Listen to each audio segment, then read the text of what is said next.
Tell them you have to go to the flower show in Charleston. And this wonderful, wonderful, wonderful flower show. I've never had so much fun. I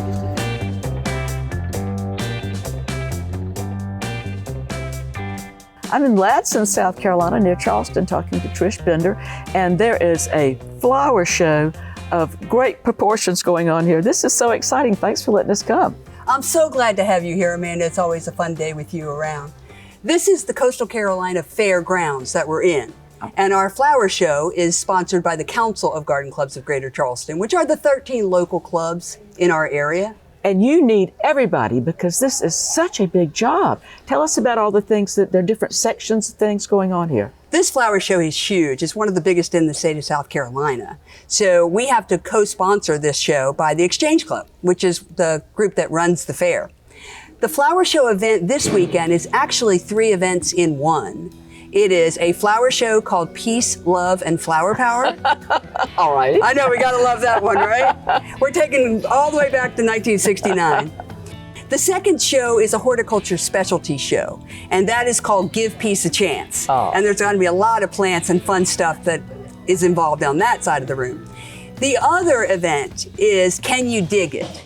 And it's all the local plant vendors, gardening vendors, and local mom and pop kind of Etsy growers that are going to be out in the parking lot all weekend. So if somebody sees something that they love, they can go see if they can find someone who's got it. Absolutely. That's the plan. Yeah, great.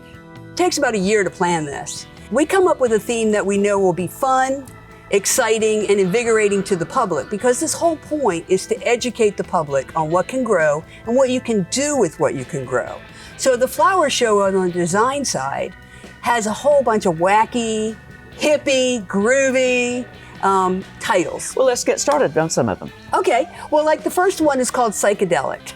And when you think of psychedelic from a designer's perspective, you're thinking of bright colors that are going to pop and a lot of movement and a lot of in and out. So when the designer approaches something like that, they want to use components that are going to also do that, give it depth and give it movement and lots of rhythm. A lot of times when people design, they design really flat. And what we're looking for is sculpture, which is movement. And you want your eye to go through something. And that does it very well. Okay, and then what class is next, please? Purple Haze. All right, you hear Jimi Hendrix playing in your head?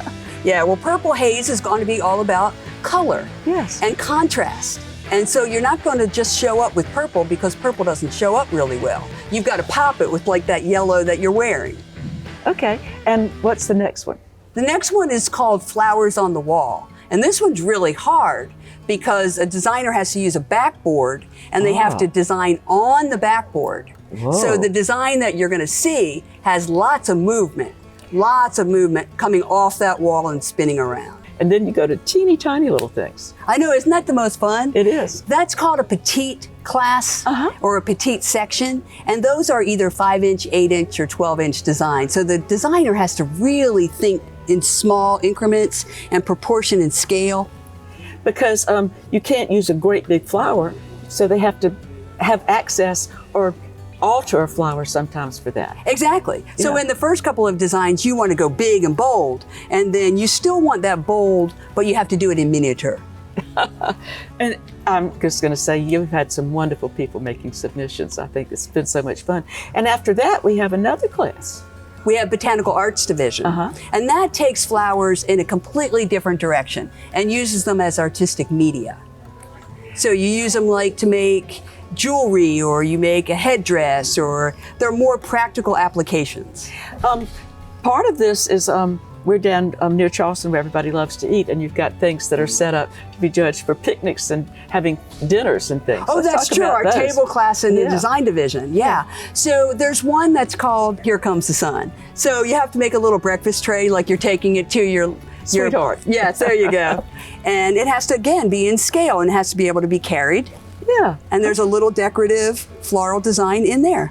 And then I think there's some where people got to bring out some fancier china. Absolutely. There's a romantic table for 2. Yes. And that's called Love Story, of course. So it's like you're going to sit down with your sweetheart and propose. Yeah. And then you have picnics, which when the weather's perfect, everyone loves to go on a picnic. Everyone everyone loves to go on a picnic, but most people don't really think about how they set up a picnic. So this gives people great ideas on what they can do on their own home. And it's fun to see how they come up with ideas that really look like this is maybe what you would have if you went on a picnic. Exactly. Yeah. And that class is called Daisy Jane. So you immediately think you're going to sit down and put daisies for your hair like you love to do. Then you've got an educational component, I think. Every flower show must have educational exhibits to teach the public more about horticulture and what they can grow. So there's a great one back here called monocot versus dicot, Yes. which a lot of people don't know, but I'm sure you talk about on your program. Well, and also when we think about monocots, we think about grasses, and, Right. Yeah, and palmetto trees. Right. But there's one arrangement that is just a fabulous, wonderful arrangement, and everything in it is a monocot. Yeah, a great way to learn about things. Absolutely, and that's what Flower Show is all about. Yeah. Fun and learning. And then even within the horticultural exhibit, you've got some things that little children did. Youth involvement is very important to Garden Club, and so we always try to get the kids to grow and show as much as possible. We have some adorable fairy gardens from ages like 4 to 12, so they're beautiful. And then who doesn't want a swimming pool on a hot day? But these pools are filled with plants. Oh my goodness. We had some commercial growers come in and do display gardens that are absolutely blow your socks off gorgeous. Well, I think this whole show has been great, great fun. The way everybody pitched together to put it together. Y'all are blessed to have such a wonderful group of volunteers. Thank you so much. We are truly blessed to be able to grow and show in South Carolina.